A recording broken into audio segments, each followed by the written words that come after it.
y verificando que estemos grabando y en efecto. Bueno chicos, bienvenidos a ¿qué clase es esta ya? Disculpen, tengo un poco de tos. La clase 5, ¿verdad? Este video va a ser un poco corto.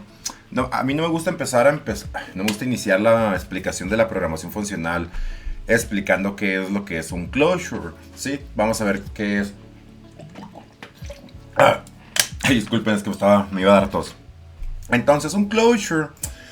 Bueno, primero que nada vamos a hacer algo rápido, ¿sí? ¿Qué les parece si jugamos con GFrame y generamos una pequeña ventana? New GFrame. Sí, vamos a tirar un poco de código swing, que les digo, esta cosa ya está en desuso, pero bueno. Hacer que lo mismo que hicimos la segunda, creo. Esto es como que muy boilerplate code a la hora de hacer ventanas. Tenemos una ventana, la volvemos visible. A la ventana le asignamos un tamaño con la función setSize de que sea de 500 por 500. ¿Qué más hacíamos? También la ventana tiene que un setLocation relative to, localiza esta ventana en relación a, pues null, ¿verdad? Para que la centre. Y por último, pues la ventana.setDefaultCloseOperation, utilizamos el crea constante de clase ExitOnClose. Y creo que esta, ¿verdad? Va a tener una ventana de 500 por 500. Quiero que la pongas en el centro. Quiero que cuando le dé al botón de cerrar se cierre y no me deje colgado un daemon, un proceso en el Task Manager, pues bueno, en los procesos de Windows. Y ahí debería estar tamaño, location relative to, y vamos a darle al Shift X para ver si aparece la ventana. Ahí está, no tiene nada. Entonces, recordarán de la clase pasada, aquí, voy a generar un botón.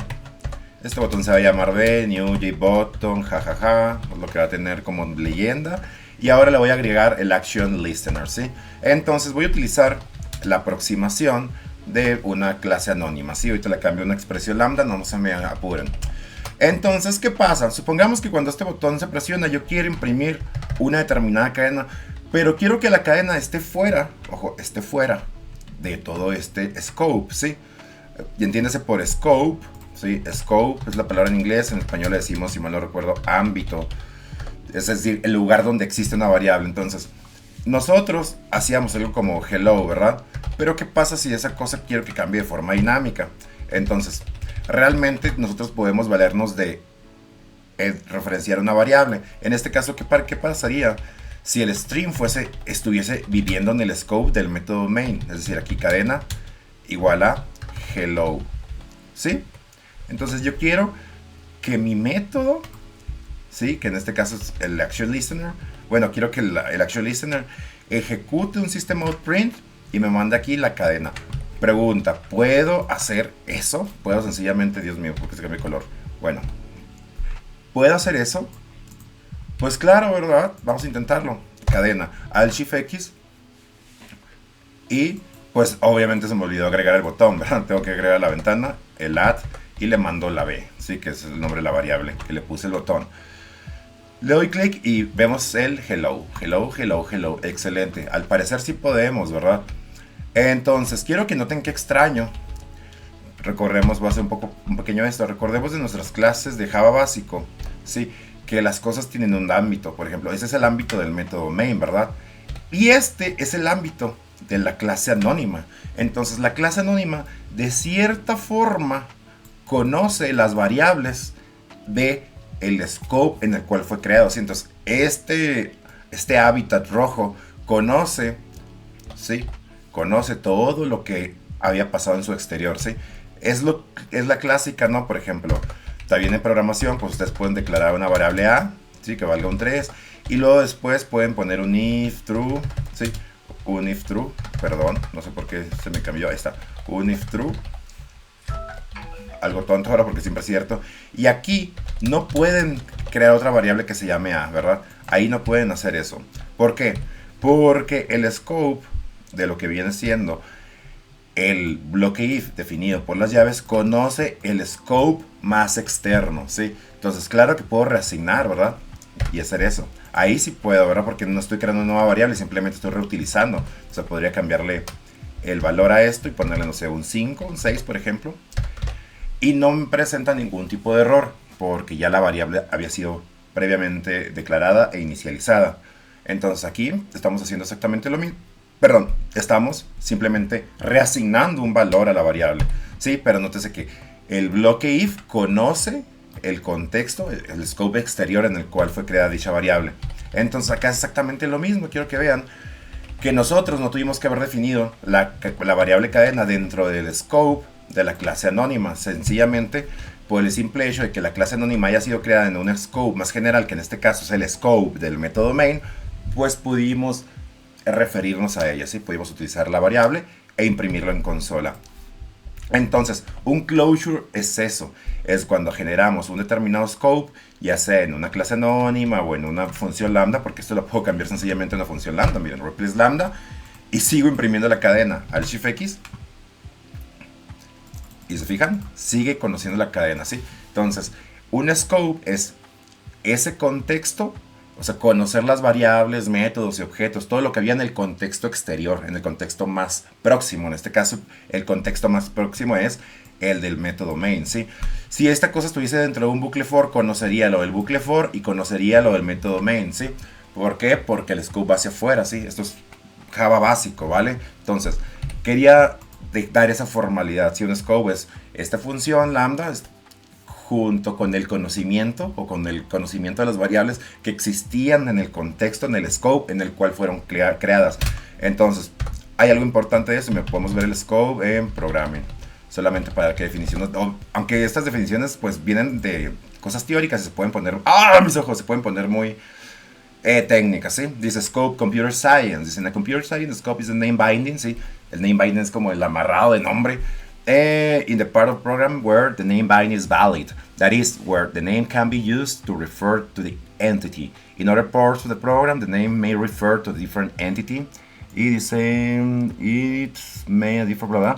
O prácticamente lo que está diciendo es eso. Recordar, cuando dicen el name binding se está refiriendo al hecho de que la función lambda va a conocer, pues va a estar como que amarrada a las variables en el contexto en el cual fue creado, ¿sí? Se puede leer esto, obviamente no es algo así muy fácil de digerir, pero pues para que tengan una definición un poco más formal, ¿sí? Ahora otra cosa, miren, ahí decía algo de name collisions.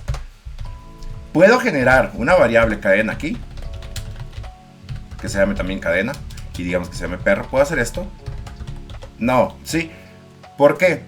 Porque hay una colisión de nombres, es decir, oye, ¿cuál cadena te refieres? ¿A esta o a esta? Estás colisionando los nombres. Sabemos que no podemos tener dos variables con el mismo nombre y con todo este rollo de case sensitive, ¿no?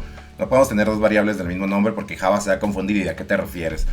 Entonces, una cosa muy importante, podemos hacer esto, es decir, reasignar un valor. Tampoco, ¿sí? ¿Por qué? Porque las variables que utilizamos en el contexto de las clases anónimas y de las expresiones lambda deben de ser finales o effectively final, ¿sí? Efectivamente finales. Effectively final. No sé si está bien escrito eso. Por si las dudas lo voy a googlear porque no me gusta quedarme con las dudas. Effectively final, ¿sí? Effectively final. Es que eso efectivamente, ¿no? De hecho, si ponemos el cursor nos debería decir, miren, hey, las variables usadas en una expresión lambda deben ser finales o efectivamente finales. Por finales se refiere a que pongamos la palabra reservada final aquí, sí, que se vuelve una constante. Pero aunque no la tuviésemos, no podemos, sí.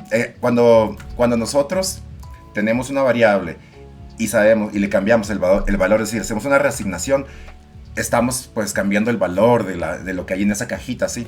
Cuando no lo hacemos, a eso se le llama efectivamente final, sí. Porque obviamente podemos poner final y ya sabemos que es una constante y no debería cambiar. Si yo hago algo como esto, miren, un int a, un final int a es igual a 2. Si yo intento cambiar el valor, me va a marcar un error, ¿sí? Porque ya le dije al compilador, compa, esta cosa es final, no debe cambiar su valor. Entonces, si le quito el final, sí puedo cambiar el valor. Pero si por pura casualidad nunca en el programa veía la necesidad de cambiar el valor, entonces estamos hablando de una variable efectivamente final. Es decir, que aunque no estemos diciendo formalmente al compilador de que debe ser final, nos estamos asegurando de que no cambie por el simple hecho de cómo estamos desarrollando la lógica, ¿sí? Eso es efectivamente final. Entonces, cuidado, ¿sí? Recuerden, closure es el contexto en el cual se crea la expresión lambda, ¿sí? Y va a recordar siempre las variables que había afuera. Entonces, no podemos repetir el nombre, porque si no va a haber colisión de nombres, y no podemos hacer reasignaciones porque entonces estaríamos violando el principio de que tienen que ser finals o effectively final, ¿sí? Entonces, Otra cosa, no confundan la reasignación con la mutabilidad que puede tener un objeto. ¿A qué me refiero con esto? Quiero que aquí vamos a crear una clase rápida que se llame persona. Y persona va a tener, no sé, un private string name. ¿Y qué les parece un private int edad? Pues sabemos que no hacemos esto, ¿verdad? Usaríamos un local date, pero bueno. Ya saben, constructores, así, getters and setters, y ahí está, ¿sí? Entonces, ahora que tengo esta cosilla, podría ser lo siguiente. Podría generar un objeto de tipo persona que se llame P, que sea igual a new persona, que tenga por nombre Fernando y que tenga mis 18 años de edad recién cumplidos, ¿verdad? Entonces, supongamos que yo quiero imprimir lo que viene siendo la edad de este amigo, ¿sí? Yo, como el closure conoce el objeto que está afuera, puedo referenciar el objeto, ¿sí? Punto set, y quiero que cambies la edad a lo que ya tiene anteriormente, es decir, a getEdad más 1. Entonces, aquí quiero que imprimas, pues, la edad. Entonces estoy diciendo, oye, agarra el objeto de afuera, obtén su edad, súmale 1 y posteriormente vuelve a establecer la edad. Es decir, si tenía 18, debería haber en pantalla un 19.